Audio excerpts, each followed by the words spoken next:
Salut à toi, j'espère que tu vas bien. On se retrouve aujourd'hui pour une nouvelle vidéo, un nouvel épisode. Et aujourd'hui, c'est un épisode un petit peu spécial. On va pas se retrouver devant les graphiques, on va pas aborder un nouveau concept, mais on va commencer à rentrer dans la stratégie, dans monter un système pour traîner. Ok? Maintenant, vous commencez à avoir plusieurs concepts, notions de lecture qu'on va améliorer à travers le temps. Mais maintenant, il faut comprendre que justement, l'aspect technique, donc ce qu'on voit depuis le début, ça représente 25% du travail. Et aujourd'hui, vous allez comprendre ce que c'est que le reste. Et justement, je vais vous introduire une première notion avant qu'on entame le plan de trading. Ici, ce que vous devez comprendre et ce qu'on va essayer de détailler ensemble ici, imaginez-vous ça, c'est un cercle qui vous représente, d'accord? Et c'est là où justement vous devez comprendre, c'est que il y a trop ce schéma où de base on se dit, si je suis financé à 100K, je vais réussir, c'est bon. Si j'ai deux comptes Funded, je vais réussir, c'est bon. Ou par exemple, même quand on se lance par exemple, les gens n'ont pas cette notion d'investissement. Le fonds de roulement par exemple, on le comprend une fois qu'il fonctionne, alors qu'en vérité, il faudrait le mettre en place dès le début. Et souvent, bah, on commence et c'est pas méchant, mais 90% des gens qui se lancent en trading, ils se lancent de la mauvaise façon. Genre déjà, je suis désolé, mais toutes les personnes qui ont jamais tradé, vous prenez un compte à 200K, vous êtes bête. Même si vous avez de l'argent de base et tout, genre honnêtement, ça sert à rien de commencer par là. Et typiquement, dites-moi quel trader sur le long terme peut dire, genre mon premier compte, je l'ai réussi, j'ai payé out 4 fois avec. Rares sont ceux qui peuvent dire ça. Et encore pire, combien de comptes on a pu cramer? Moi, par exemple, je vous dis la vérité, j'en ai cramé des comptes avant de réussir à passer mon premier financé. Genre, ça a mis du temps. Donc moi aussi, j'étais dans cette démarche de d'acheter des 100K, des 200K. Au final, ça m'a juste coûté. Et j'ai pris des pelles, j'ai commencé à me mettre en perte rapidement, alors qu'en vérité, ces erreurs-là, j'aurais pu continuer à les faire en démo. J'aurais aussi pu le faire sur des comptes à 10K, des comptes à 25K. Enfin, je veux dire, il y a des alternatives. J'ai pas voulu, j'ai voulu commencer fort. Et plus j'avance, plus avec le recul, bah ça sert à rien. Et là, vous allez comprendre pourquoi. Détaillons du coup là-dedans. Ça, c'est ma représentation à moi, mais honnêtement, elle fait son sens et vous êtes obligé d'en prendre compte. D'accord? Ici, pour moi, on va diviser ça dans un premier plan en deux et en vérité, hop, ici en trois. 25% ici, ça va être ce qu'on va appeler l'aspect technique. Donc c'est tout ce que je vous montre depuis le début. C'est le principe d'après lequel je sais lire un graphique, le principe d'après lequel je comprends le marché, j'arrive à venir chercher des échanges et tout, je comprends, bref, tout ce qui est l'aspect relié au marché. Ensuite, on va avoir un solide 50% qui va être la psychologie et plus précisément le dev perso. En gros, la connaissance de soi, le fait que vous arrivez à travailler correctement avec vous-même. C'est un peu débile ce que je vais dire, mais en gros, c'est le fait d'avoir le contrôle de soi, de justement rester froid, pas être dans les émotions, pas partir très haut, pas partir très bas, garder le contrôle avec vous-même. Parce que du coup, en vrai, il y a un truc que j'aime bien dire, c'est que le trading, c'est l'école de la vie. Pour ceux qui vont vraiment s'investir et qui vont se lancer, vous allez devoir apprendre à vous connaître au plus profond de vous. Vous ne pourrez pas vous mentir devant le miroir et tout. Il y a des moments, ça va être difficile. Il y a des moments, ça va être top. Dans les deux situations, il faudra rester froid, sinon ça va partir en couille. Donc, ça va être un solide point. Et justement, le dernier facteur qui représente 25% et que tout le monde néglige, c'est le capital monétaire. D'accord? Et oui, il y en a certains qui ont commencé avec très peu d'argent, qui sont revenus riches. Mais c'est des exceptions. Et un truc, en gros, qui est indéniable, c'est que même si vous partez sur votre premier investissement, le capital monétaire est pratiquement aussi, que vous le vouliez ou non, hein, le capital monétaire est aussi important que l'aspect technique.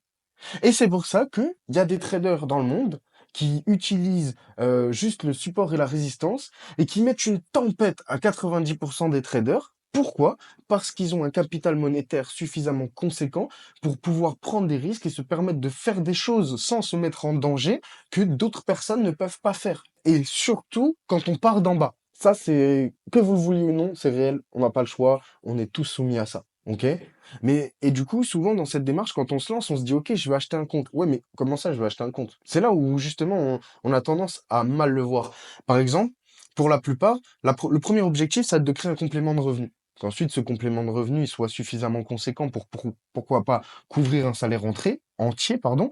Et ensuite, une fois que ce salaire entier est constitué, le scaler pour justement avoir des salaires de plus en plus gros. Déjà, la plupart des gens sont dans la mauvaise démarche.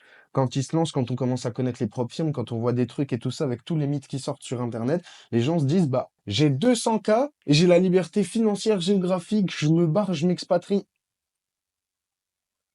Va pas aussi vite.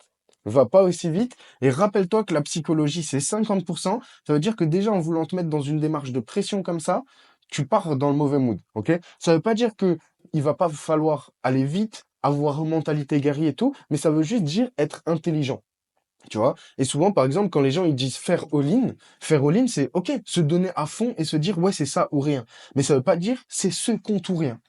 Et c'est là où, en fait, il faut commencer à comprendre ça. C'est que on travaille dans un métier où, de manière générale, on échange avec des probabilités. Et on veut que les probabilités, elles soient avec nous. Donc, pourquoi, dès que vous sortez de votre compte de trading, vous arrêtez de réfléchir comme ça? Et c'est là où je m'explique. C'est que du coup, ce capital monétaire, il va faire beaucoup.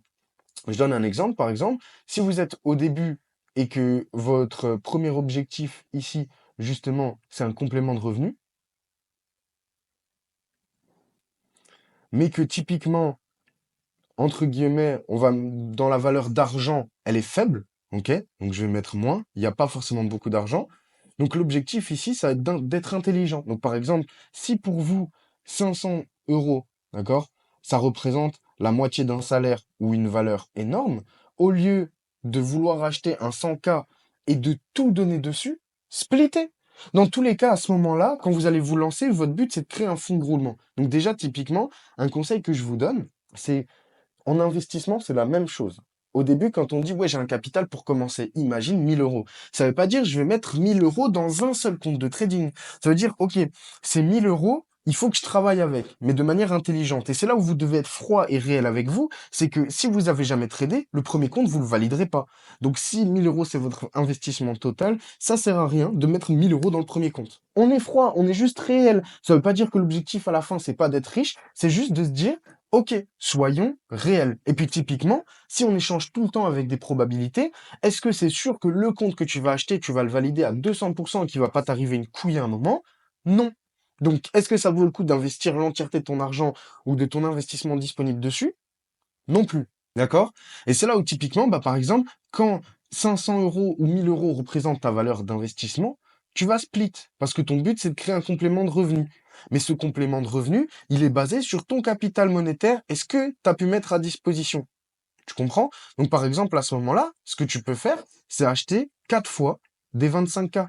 Tu vois, il y a des propres firmes à des moments, tu as des codes promo, etc. Bref, en gros, ben, là, vous allez me dire au prix près selon la propre firme. Oui, il y a certaines propres firmes où acheter 4 25K, c'est plus cher que acheter un 100K. Mais vous m'avez compris. En fait, l'idée ici, c'est pas de te dire je vais faire des économies, c'est de te dire je vais diviser. Continue à penser en probabilité. Mon investissement initial, je sais que je peux pas le remettre tout le temps. Donc, pour construire mon complément de revenu, je vais être smart. Au lieu d'avoir un compte, là, j'en ai 4. Je suis beaucoup plus à l'aise. Ça veut dire que typiquement ici, dans mes probabilités, je peux prendre en compte que pour arriver à la validation, peut-être qu'à la validation, il m'en restera que 3, voire à la validation, il m'en restera que 2, parce que lors du passage, j'aurai cramé un ou deux comptes en phase 1 ou en phase 2. Prenez des probabilités que vous passerez pas tous vos comptes et que vous ferez face à l'échec. On est froid, on est réaliste. Et en vérité, à ce moment-là, tu t'aides beaucoup mieux parce que derrière, ton compte à 25K que t'as pas payé très cher, bah déjà quand il te coûte, tu perds pas tout. Alors que sur ton 100K qui t'aurait coûté 500, t'aurais tout perdu.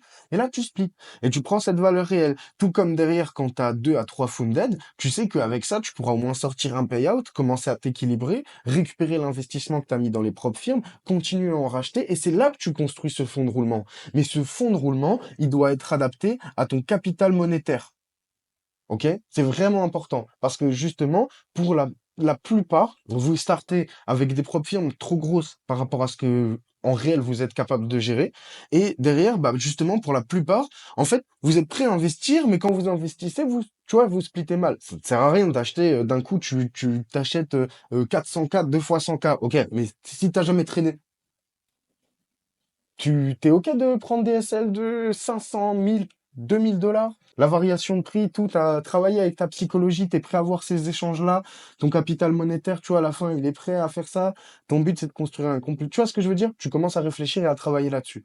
Et donc, typiquement, c'est là où, en fait, mettez un fond de roulement. Imaginez-vous, quand vous allez vous lancer dans le trading, bah, imaginez que votre trading, c'est une société tiers. Elle rapporte, mais il y a des moments, elle coûte. Et votre but, c'est d'être rentable. Tu vois ce que je veux dire? Donc, il y a des moments, il va falloir poser de l'argent, des moments, l'argent, il va sortir, et quand l'argent, il sort, il faudra prendre une partie pour soi. Mais tu as un fonds de roulement. C'est une société tiers. Et c'est là où c'est dans cette démarche de, en dehors de ça, je vous l'ai déjà dit plusieurs fois, que ce soit sur TikTok, dans ce canal Telegram, il va falloir apprendre à gérer son argent, à se dire, OK, qu'est-ce que je vais faire avec cet argent et quel est mon objectif? Vraiment, au final. Genre, c'est les choix de la vie et plus vite vous allez vous en rendre compte, plus vite vous allez avancer. Et ce que je vous dis là, c'est un conseil qui vient du cœur. Parce que si la recette, c'était juste d'acheter des comptes qui te coûtent 1000 balles à chaque fois, nanana, et de s'envoyer, ben, tout le monde le ferait. Tu vois, ou s'il y avait une recette miracle, tout le monde le ferait. Là, le but, c'est d'être intelligent.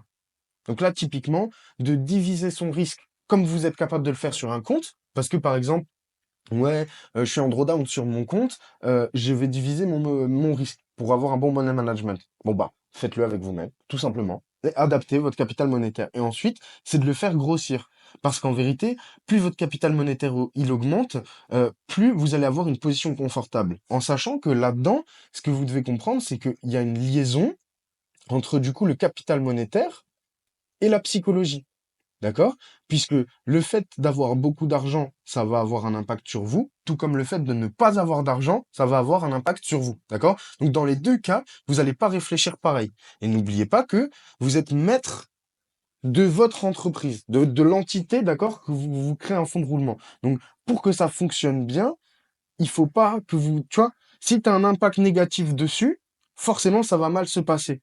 Et donc, c'est là cette démarche de comprendre que, d'accord, il va falloir se baser sur des valeurs réelles. Donc, aujourd'hui, tu te lances dans le trading, tu espères devenir rentable, alors donne-toi des targets réalistes. N'espère pas devenir rentable dans 3 semaines et en un mois et demi pouvoir être financé à 400K et avoir la liberté financière. Il va falloir travailler. Je veux dire, il y a des métiers qui sont référencés avec des diplômes où on a 5, 6, 7 années d'études. Pour aller travailler en banque, en institution, pareil, c'est des années d'études, c'est du travail, du stress intense, vraiment du hard work. Donc, en gros, la démarche de ouais, je fais du trading, je suis, tu vois, je suis chill et tout, nanana, cassé, cassé. Il va falloir travailler pour comprendre, rentrer dans le domaine et tout. Et même si, par exemple, dans l'aspect technique, le fait de lire le marché, ça fonctionne, il va falloir que tu aies des connaissances en économie, que tu aies des connaissances en géopolitique, que tu comprennes quels sont les enjeux dans le monde et qu'est-ce qui régit autour de nous, d'accord? Genre, quels sont les engagements, qu'est-ce qui peut se passer, comment le marché va réagir,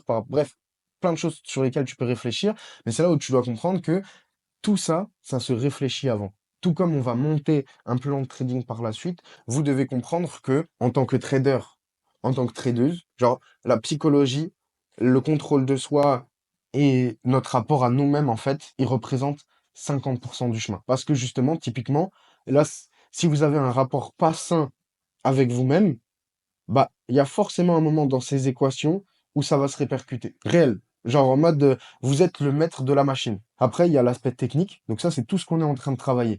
Donc c'est comprendre que, voilà, qu'est-ce qu'on va utiliser, comment on analyse, comment on va trader, comment on monte un système, etc.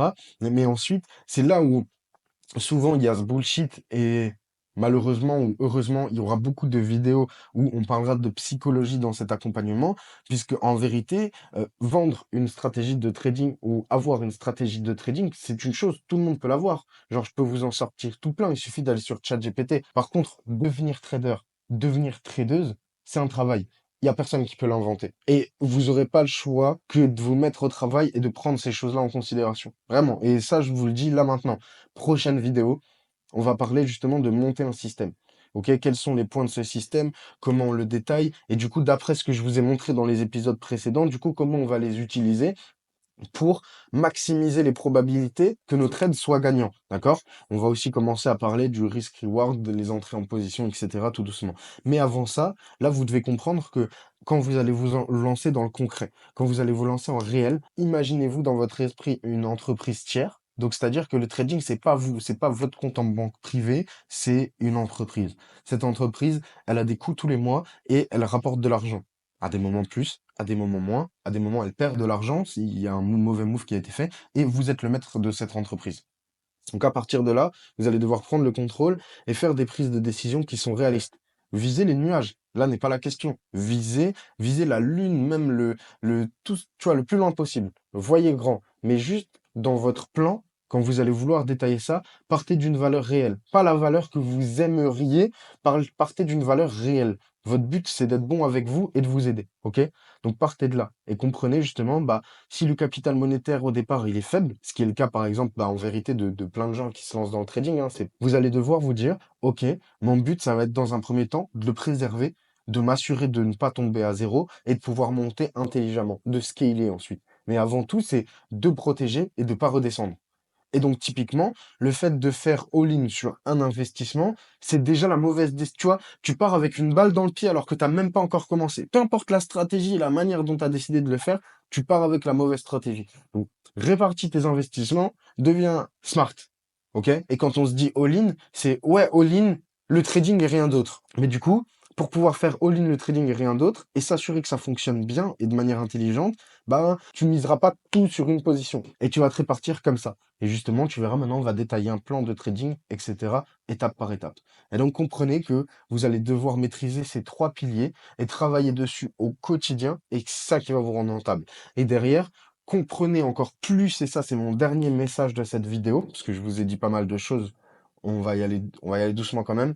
Euh, L'aspect psychologique, le côté humain, le vous-même, votre contrôle de la machine, du terminal, de la façon dont vous allez exécuter, gérer vos émotions, faire des choix sur les investissements, les dépenses, etc., ça représente la majorité du chemin. La majorité du chemin. Tout comme je vous avais déjà fait une vidéo qu'en réalité, même en étant au SMIC toute sa vie, c'est possible, je pas dit que c'était facile, c'est possible d'être millionnaire à 60 ans. C'est une question de choix et de gestion avec soi.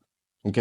Comprenez-le. On redétaillera de toute façon dans ces différentes vidéos. Mais c'est juste, voilà, la démarche de maintenant, on a une entité qui est différente. On le comprend. On va mettre en place des fonds de roulement et on va être intelligent pour lancer, on va dire, cette entreprise. D'accord? Et en même temps, on va comprendre que le money management, c'est pas que sur son compte, c'est aussi dans la vraie vie. Je vous remercie de m'avoir écouté. Je vous souhaite une excellente journée.